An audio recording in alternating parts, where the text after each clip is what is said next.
Leave the World Behind.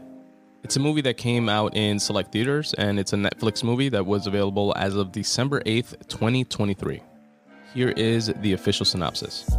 A family's getaway to a luxurious rental home takes an ominous turn when a cyber attack knocks out their devices, and two strangers appear at their door. And as we like to do here on the Spun Today Podcast, I'd like to shout out first and foremost the writers. Leave the World Behind was written by Ruman Alam and Sam Esmail. Shout out to them. Also of note is that the movie is based on a novel written by Ruman Alam. And I'd also like to mention that Sam Esmail is the writer, creator, director of Mr. Robot, which is that series starring Rami Malek, which I've covered here on the podcast in the past. If you're interested in that, feel free to look at the Spun Today archives for all that good stuff. Now, let's get into my little recap and review of this movie, where, as usual, I'll share a couple of my favorite lines and overall just let you guys know what I thought of it. First off and foremost, I'd like to start out by saying, y'all are a bunch of fucking haters. I've only heard negative, just shitting all over this movie. And for the record, I enjoyed it. I liked it. It was a good watch. I thought it was a good movie. I didn't think it was a piece of shit or like, you know, it was so worth watching, whatever, not a waste of time. I thought it was a good movie. I enjoyed it, first and foremost. So I'm going to put that out there. But what's funny to me is that this movie, also of note, it was produced by Barack Obama and his production company, and the deal that he has, I guess, with just producing content for like Netflix and Spotify, etc. And most of the critique that I've heard on the negative side of things, again, only the negative side of things, and also not just from my friends on the right, for example, but just random, or not random, but just like different people from different walks of life, and just folks, you know, personal friends and people that I follow online that watched the movie, just all had the same negative type of reaction towards the movie, saying it's a complete waste of time. I just wasted, 2 hours of my life, etc., etc. And as I'm watching them, this movie has to end horribly for that, all that negativity to make sense to me, in my opinion, because I liked it all throughout. And the ending was just even more fitting. I was, what the fuck? What's everybody's beef with this movie? But anyway, one of the biggest critiques of it is that since this is produced by Barack Obama, there's some sort of hidden meaning and it's like left-wing propaganda. I heard some folks stating, shout out to Vinny, I believe, from the PBD pod, stating that this is called predictive programming, which is when, at least my layman understanding of it, when media or movies or music or books or different types of art kind of try to prime society for something that is to come. That's called predictive programming. And this movie, especially because of the fact that it's being produced by Barack Obama and his production company, got even more of those labels attached to it and that like conspiracy lore, in my opinion. Does anyone know for sure? Of course not, one way or the other. I just don't think that that's the case, and I'll tell you guys why in a bit. But essentially, the movie, what it's about is this family lives in the city, in New York City, decides to go out to a house in Long Island, seems like the Hamptons or Montauk or something like that, a fancy, big mansion with a pool.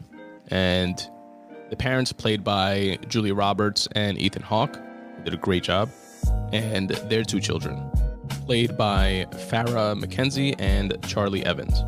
Now they decide impromptu to go out to this little family vacation getaway, and while they're there at this Airbnb mansion that they rented, the internet goes out, the phones are down, there's like bad connection, signals going in and out, the TV's not working. And then in the middle of the night, Mahershala Ali and his daughter, Myha'la, I believe that's how you say her name, which, by the way, was an actress that was in an episode of Black Mirror, the latest season, which I completely forgot to recap and review, which I thought was a great season. So that'll be coming soon, 2024. But she was the main actress of Lock Henry, which was my favorite episode of Black Mirror. Well, I don't know my favorite. Well, definitely one of my favorites of that last season. But more on that when I recap that. But they show up in the middle of the night and they knock on the door. Julia Roberts and Ethan Hawke open up. You know, mind you, they're in the middle of nowhere, Long Island, in this mansion that they just rented. And two people show up, dressed to the nines. Mahershala Ali is in a tuxedo. His daughter, Mahala, that was probably more wrong than I said it the first time. But she has a, beautiful nightgown on. And they pretty much tell them, listen, G.H. Scott, I'm George, I'm the person that you emailed with, and this is my house. We rented it to you guys because we were going to stay in our house in the city because I'm part of the Philharmonic or some ritzy rich thing he mentioned. And Julia Roberts and Ethan Hawke are kind of like taken aback. What are you doing here? We rented this place. And they explained that there was like a blackout. The city's all dark, and their apartment is a penthouse in the 40-something floor. So they decided just to drive back there, and they were hoping they could stay in the basement. So they're in quite a predicament, Nobody's phone is working. They eventually ask him for ID to prove that it's his house. He left it in his jacket, supposedly, at the theater, so he doesn't have ID on him. Ethan Hawke is more on the side of believing him. Julia Roberts is super skeptical. And there's a liquor cabinet that's locked that was supposedly not part of the rental, so there was no keys for it. And Mahershala Ali kind of used that as the proof that it's his house and offered them 50% refund. And he went to that liquor cabinet, and they're being super nice, because they understand it's a really awkward situation. And why should they believe him? And he goes to the liquor cabinet. He's looking for the keys, doesn't know exactly which key it is, but eventually finds it and opens it, unlocks it, and gives them money. And I just thought of a storytelling device that I just realized. They say you're not supposed to show a gun, for example, unless you use it later on in the story, unless you shoot it. But I guess you can argue that it was used. It wasn't shot, but it was used. Because in this scene, when he's opening up the liquor cabinet, he opens a drawer that has money there. He takes out the envelope of money, but the camera pans to a gun that's there as well.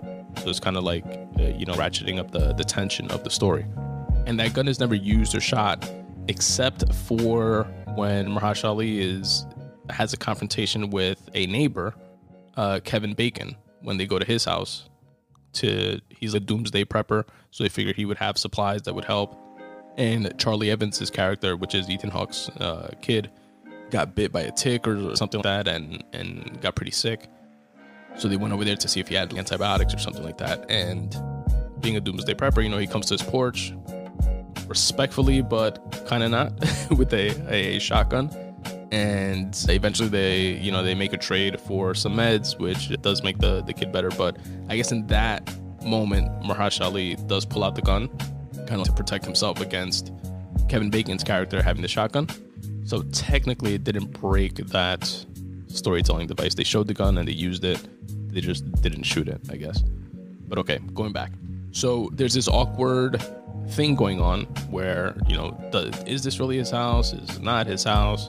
They seem to know where everything is. He had the keys, but he doesn't have ID. He shows up in the middle of the night. Nobody's phones are working. Like, what the fuck is going on? TV's not working, radio, nothing.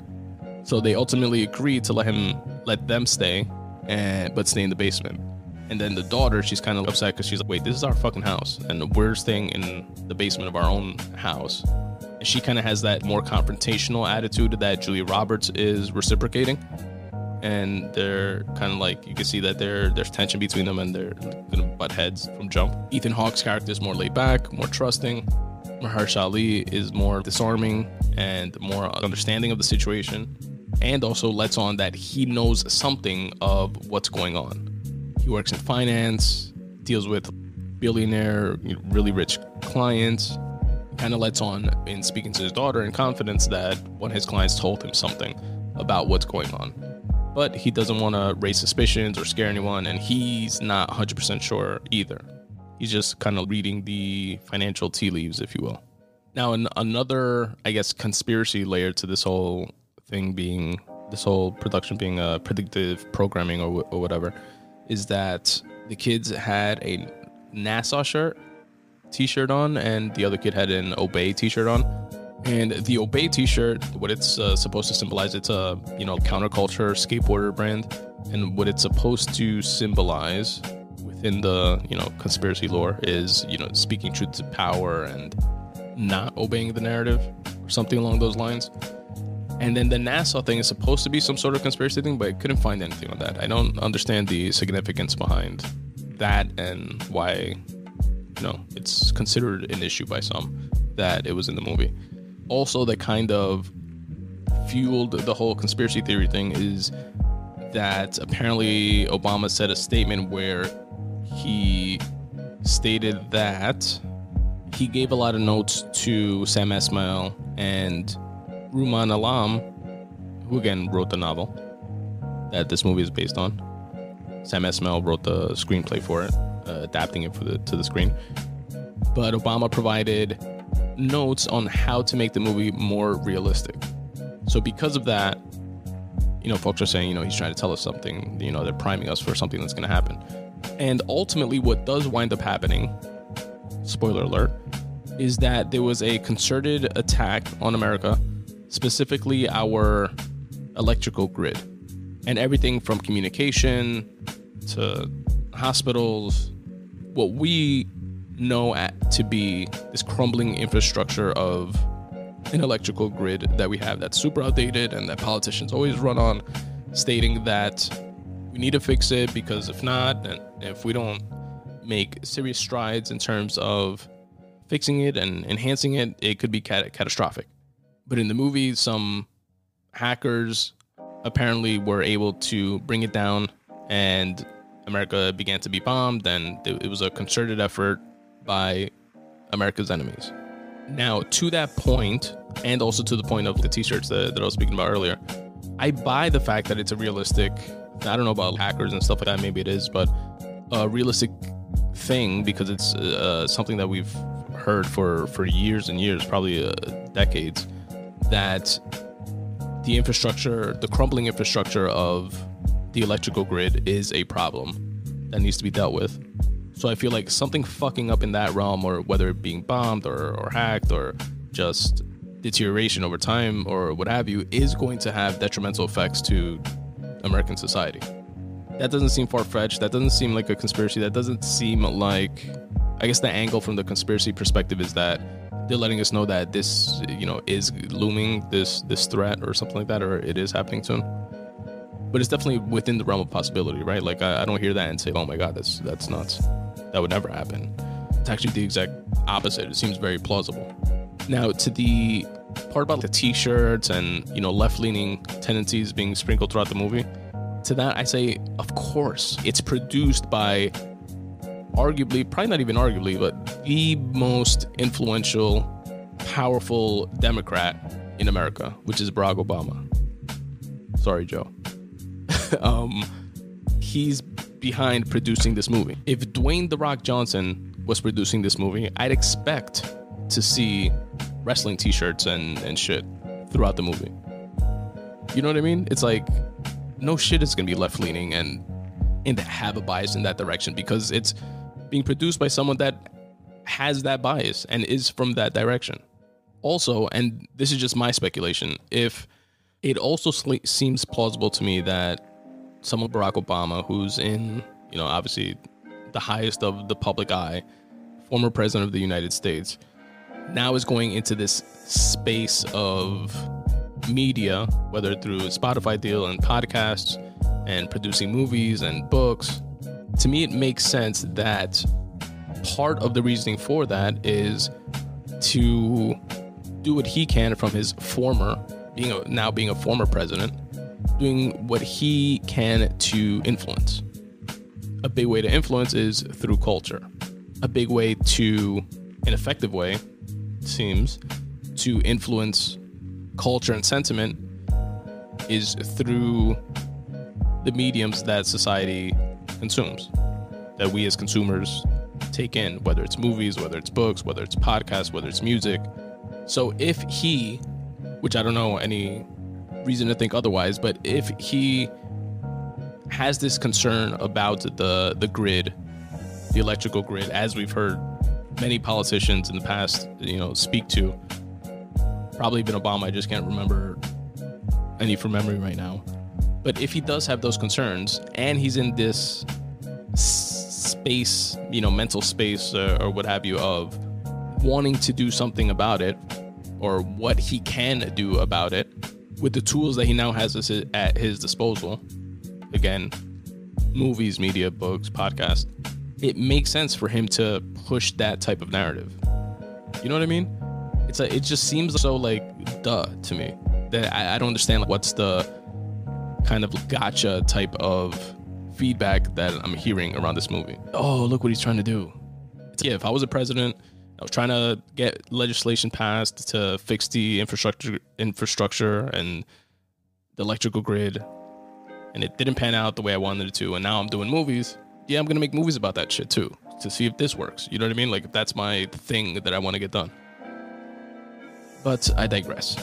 Now, for my friends on the right and other folks that, not necessarily from the right, but just think that this is a big conspiracy or whatever, something that is very interesting that I would think is a better argument to those points is the fact that Mark Zuckerberg, for example, in Hawaii recently came out that he is building a $100 million doomsday bunker under the ground in Hawaii, in this area where supposedly, allegedly, Bill Gates and Jeff Bezos and others have also purchased land. That definitely caused a raising of the eyebrows. Wait, are they trying to fucking tell us something? Is something coming? And also, what is the purpose of it? If that is the case, right? Let's say this predictive programming is a thing, and just secret societies of folks running the world and stuff like that. Is the purpose to prime the public in hopes that they're less freaked out if the grid failed and everything went to shit?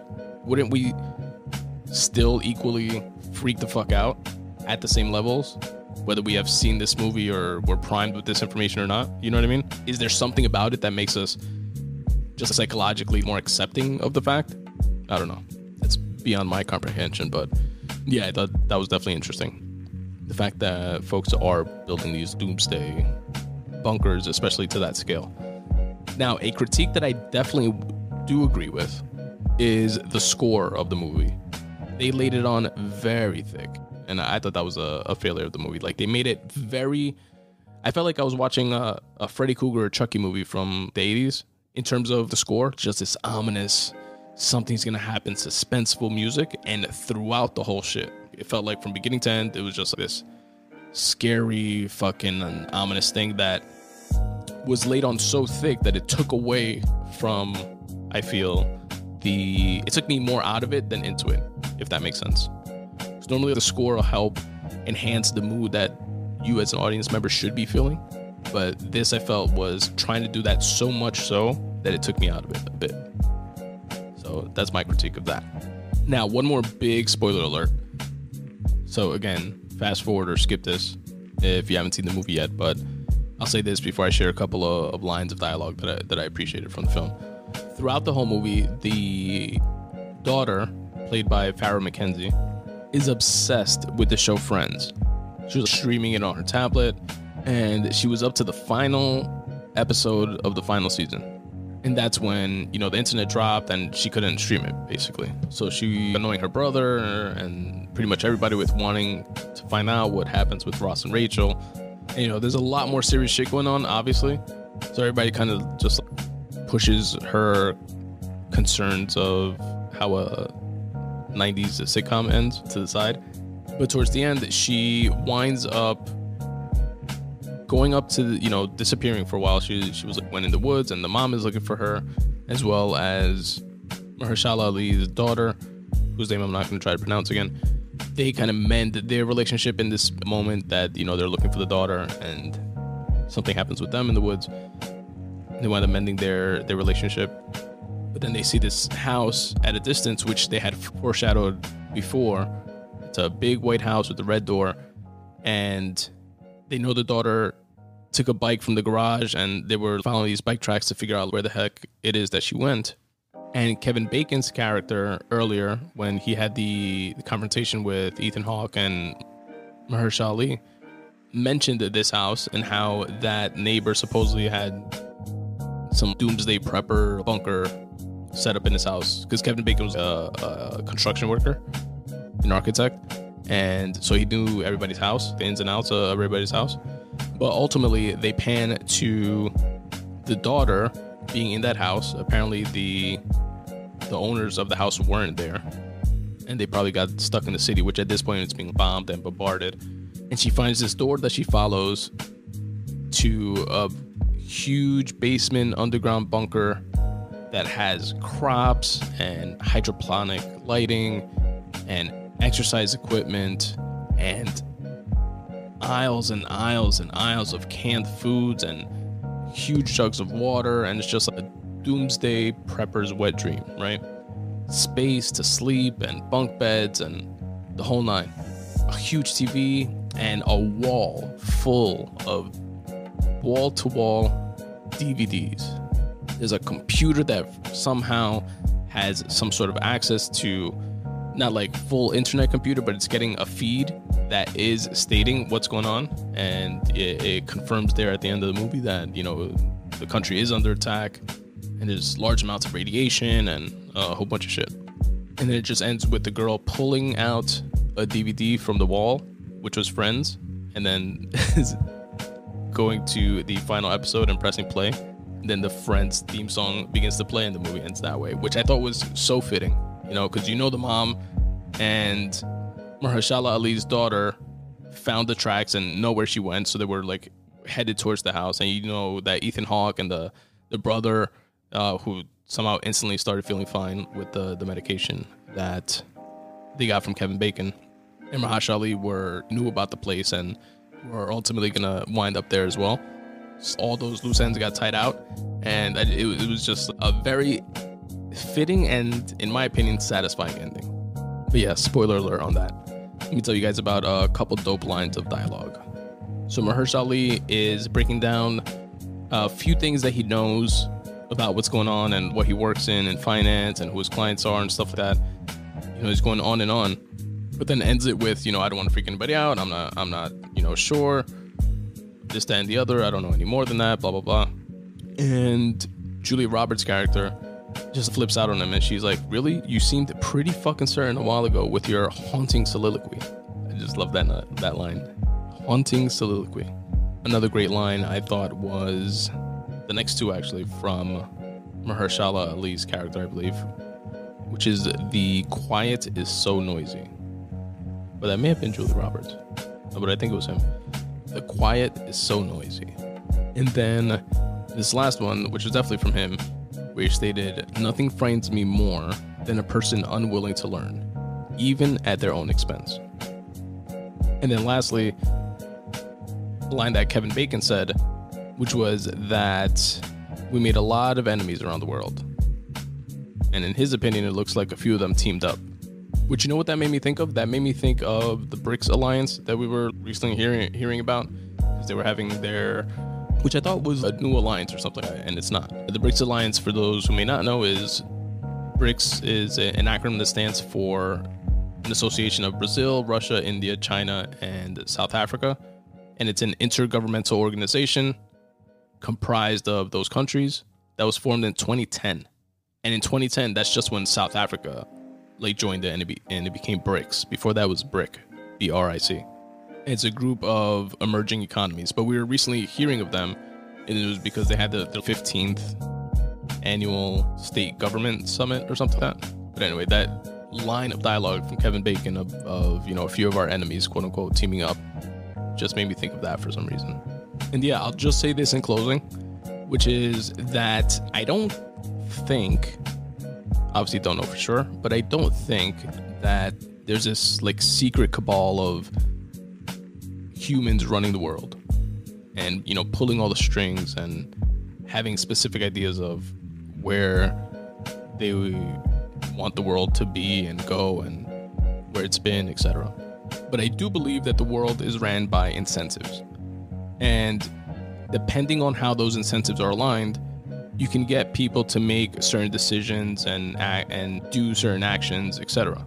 And the way society is set up, we have groups of people, whether it be small groups or corporations or countries, which is a large group, or individuals that absolutely are driven by the motives and motivations that the incentives in their respective fields or interests, how they line up.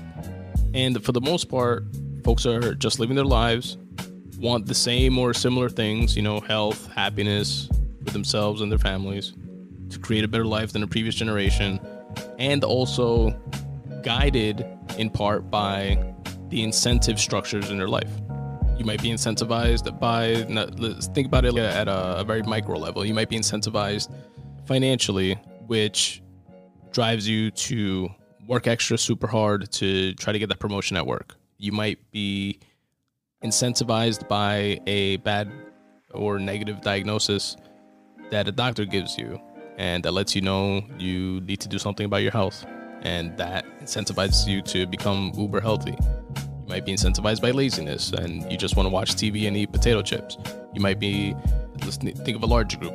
A corporation is incentivized by their bottom line. They want to increase their bottom line at all costs. They have a mandate to do so, and a fiduciary responsibility to their shareholders. So they're incentivized in that direction. Depending on the industry that they're in, that takes different shapes and forms, so on and so forth. So I think it's more a function of that than it is a function of, this secret societies running shit. But yeah, that's just me. And I digress. That is my little recap and review of Leave the World Behind. Definitely worth checking out, and you can do so by checking it out on Netflix.